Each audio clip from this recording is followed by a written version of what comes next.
Hi guys, this is Vitaly with AFT Dispatch and A2C Logistics, and in today's video, I'd like to speak with you about the wave of freight brokerage layoffs and the owner-operators that might be leaving the trucking industry as soon as this summer. But first, roll the intro.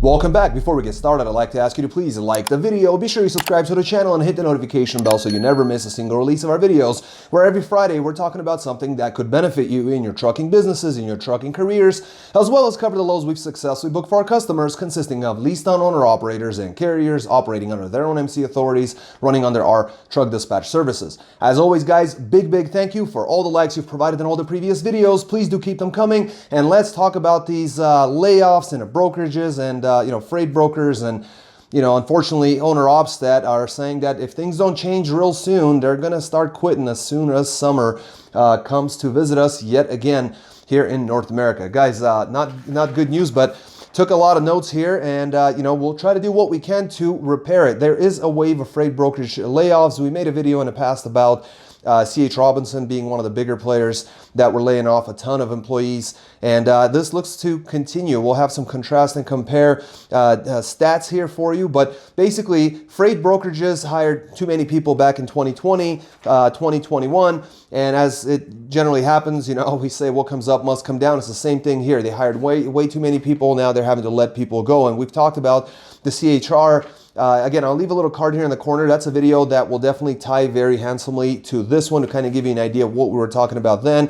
This is more of the same. And, for contrast's sake, last year we saw about 700 freight broker jobs that were cut. So that was 2022, and there have been nearly 1,000 so far in 2023. Now I'm recording this video towards the end of February, so in the first couple months, not even the first couple months of 2023, we already had more people that have been let go out of freight brokerages than in the entirety of 2022, and those numbers made headline news last year. So there's something brewing right about now. And, we had nearly a 2-year hot freight market for truckers, and basically that caused brokers to go into crisis mode as far as hiring. You got a pulse, and you're able to sell. You're qualified for this job. And, C.H. Robinson's net income actually jumped 66.7% in 2021 compared to 2020. So they definitely saw a very large increase in income, and we're talking net income. So this is clean money. And they actually grew by 43% by the end of 2021. Basically from all of this hiring, right? With all the salaries and everything, they ended up growing by 43% in terms of like their head count within the brokerages. So very large growth all in 1 year. And basically now they're letting go a lot of these folks. Probably the people at the lowest point of the totem pole are going to be the first ones to go. Now on the side of freight forwarders, they're actually noticed their operating income was down by 47% versus the prior year. So nearly half.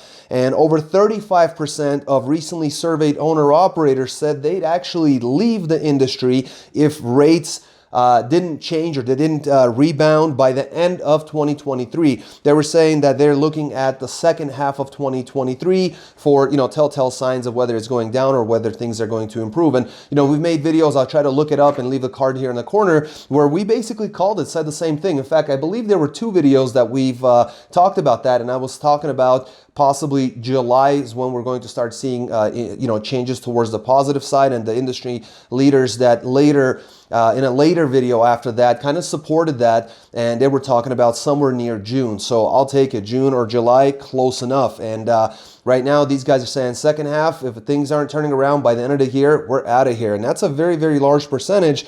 35%, in fact, over 35% are saying they'd leave if things didn't change. Now, 21% said that they were having a hard time finding loads. So, cha-ching, give us a call if you're having a hard time finding loads. We make these videos every week, go through our playlist, look at how well we've done.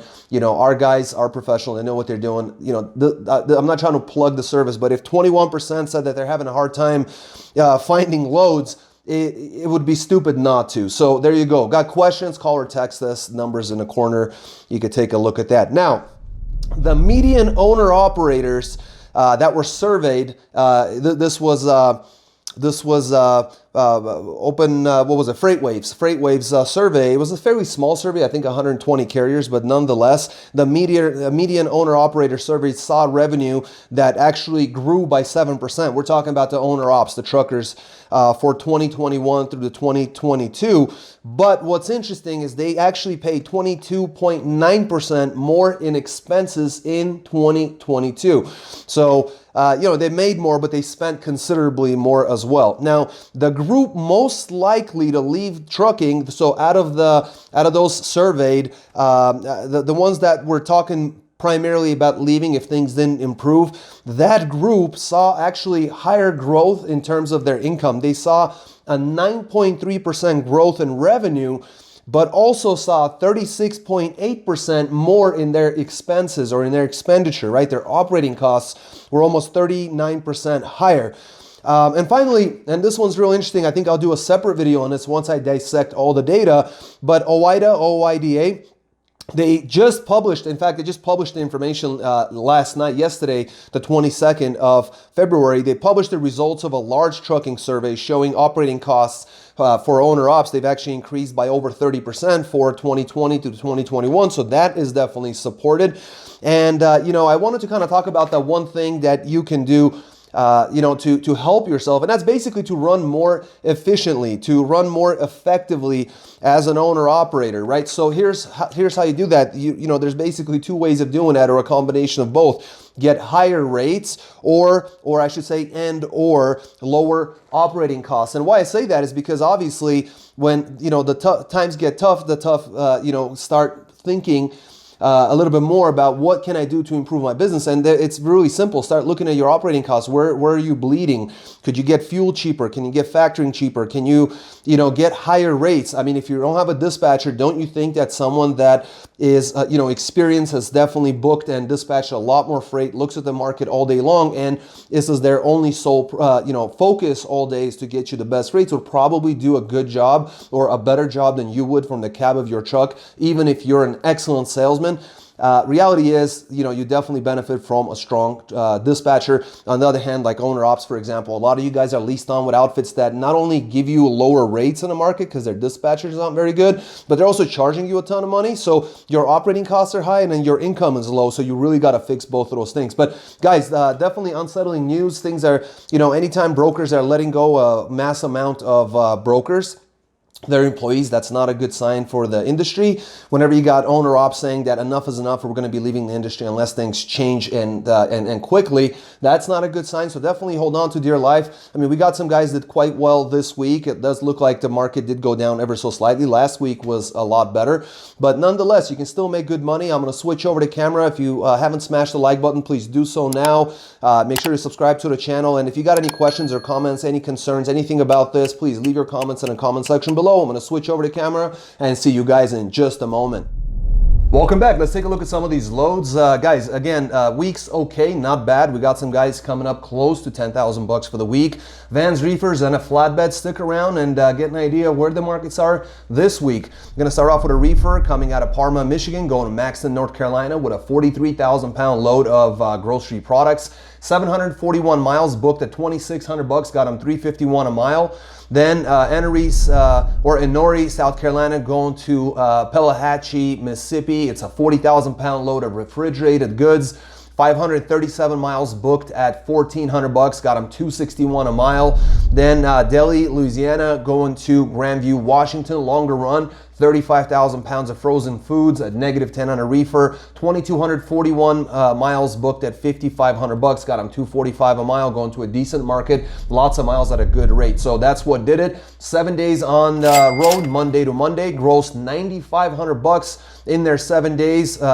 Basically just a solo reefer, ran 3,519 loaded miles at an average of 270 per loaded mile average. So I would say very well done for both the driver and the dispatchers. Great gross, great average for the market today, and they were able to hit a good amount of miles. So excellent job. Next, we got ourselves a dry van out of Boss, Missouri, going to Salina, Kansas. This is a 42,000 pound load of dry goods, 428 miles booked at 1,225 got him $2.86 a mile. Then Edgerton, Kansas, with a 1 pick, 2 drops in Ogallala, Nebraska, and a final in Torrington, Wyoming. This is a 30,000-pound load of groceries, 655 miles booked at $2,570, got him $3.92 a mile. Going out to Wyoming, and then out of Bridgeport, Nebraska to Idaho with a 44,000-pound load of dry food. 913 miles booked at $3,000 even, got him $3.29 a mile, and a decent amount of miles coming out to Idaho.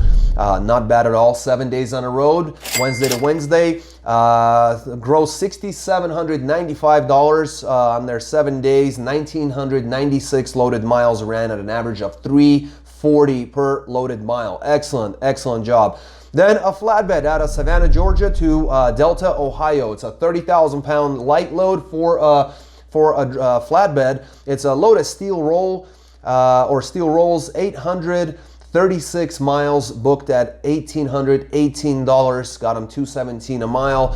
Then Archbold, Ohio with 1 pick, 3 dropper going to Tulsa, Oklahoma, Lubbock, Texas, and it looks like Albuquerque, New Mexico. This is an even lighter load at 20,000 pounds of boom lifts. 1,597 miles, lots of miles booked at $5,400, lots of bucks, got them $338 per loaded mile average. And in just 6 days, running Tuesday to Monday, they ended up grossing $7,218 in 6 days.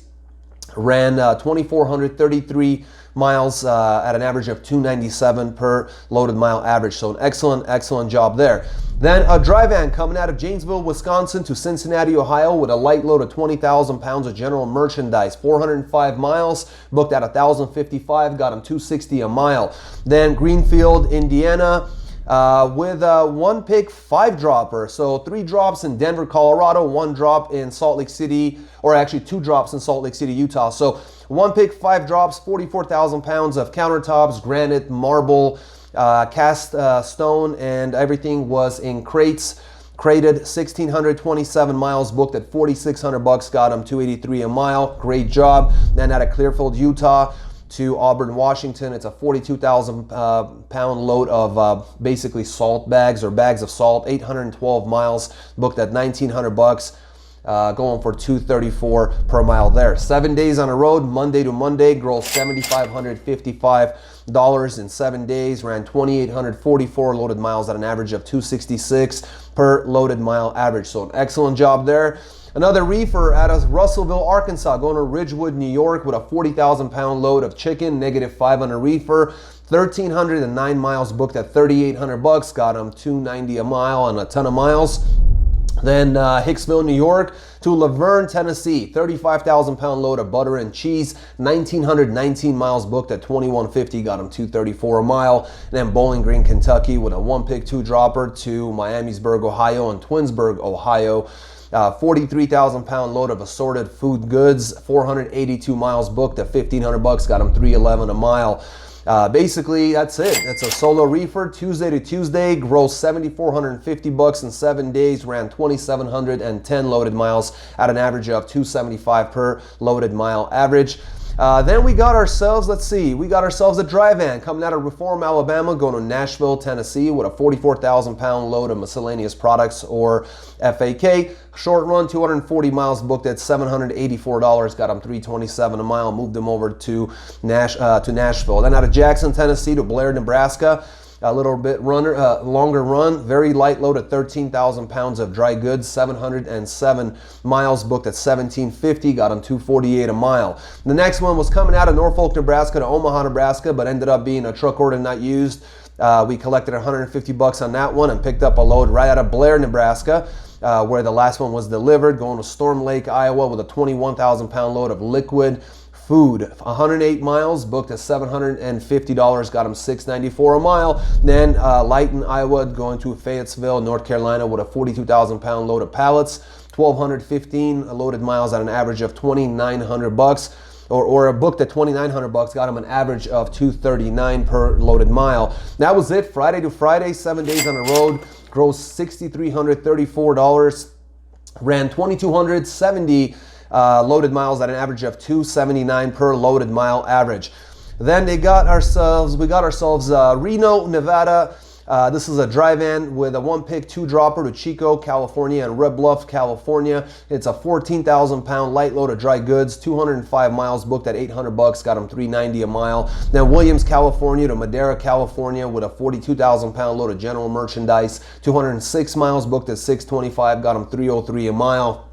Then out of Fresno, California, go to Arvada, Colorado with a 43,000-pound load of solar panels, 1,139 miles, booked at $2,400, got them $211 a mile. Then out of Denver, Colorado to Commerce City, Colorado, short little run, very light, 14,000 pounds of janitorial products, only 7 miles on this one, booked at $435, got them $62.14 a mile. And finished off with Fort Collins, Colorado, Vancouver, Washington with a 44,000-pound beer load, 1,180 miles, booked at $26.70, got them $226 a mile.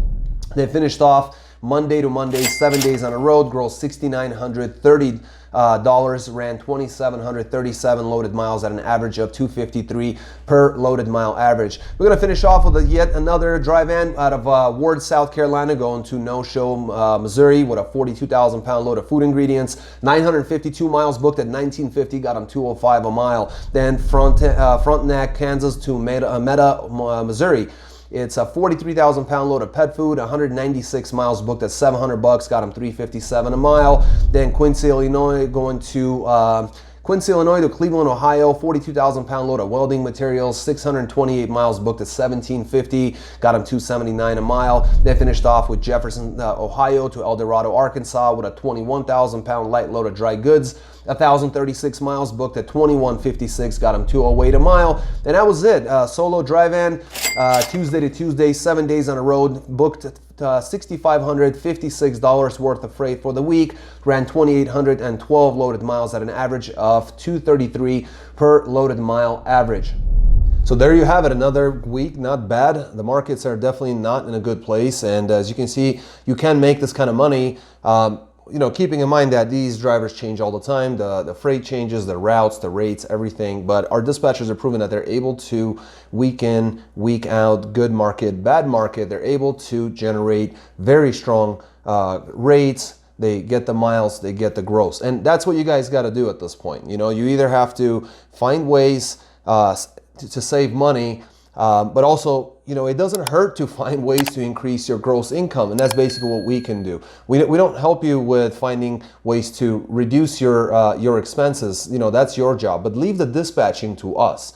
And then, you know, you do both these things and you're going to get through these difficult times. I think, as before, I really think it's going to go till midsummer sometime there. You know, that's why I keep sitting on July. So guys, you know, there's going to be tough. You've already gone through the majority of this down cycle. You know, we should plateau. We should be coming up in the summertime, and then see where we go from there. So definitely help yourself. Call us, text us, 801-448-6363. Go to our website, just newly redesigned, a lot easier to use, aftdispatch.com/go, or leave your comments in the comment section below. Smash the like button, and as always, stay healthy, be wealthy. Take care.